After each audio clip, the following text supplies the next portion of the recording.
Hey guys, brand new morning. So it's our fourth day dito sa ating North Luzon Loop.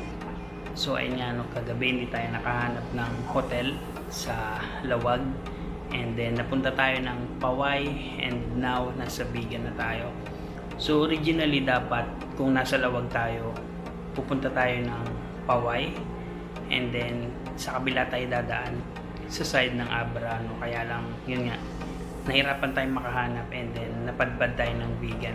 And puno na din guys yung ating action camera, DJI Action 3. So madami akong hindi mapapakita, no? Pero okay lang yun guys dahil maraming beses pa tayong babalik dito sa norte, no? So medyo tanghali na guys, ligpit-ligpit na ako and then larga na tayo. Ito guys, 9:30 na and nandito na tayo sa Bigan. So yun, sundan lang natin yung signs to the left, Manila. Sundan tayo.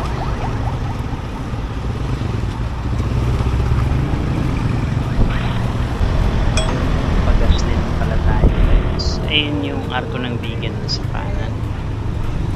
So yun nga, hindi natin siya ma-explore today. So, pagbalik na lang.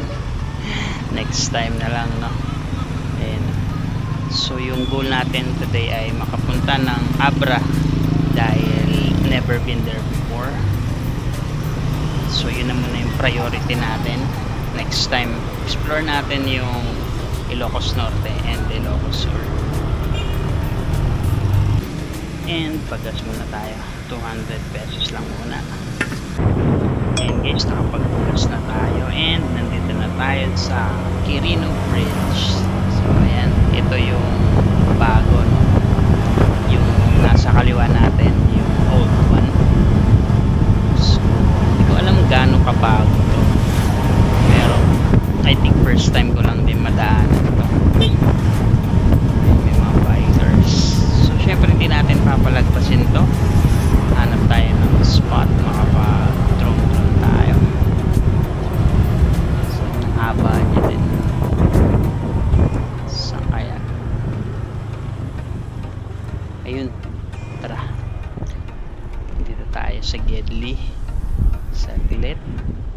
Hey guys, so ayan, first stop natin ay yung Quirino Bridge. So yung nandito ay yung old and one Ilocos Sur na sign, and then dito naman yung new one. So tara, let's fly!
Ayun guys, success, grabe. Nakakatakot lang kasi medyo lumalakas bigla yung hangin.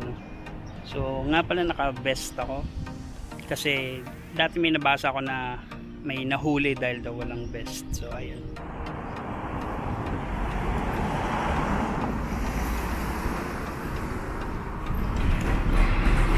So ano mas maganda guys, yung old o yung new?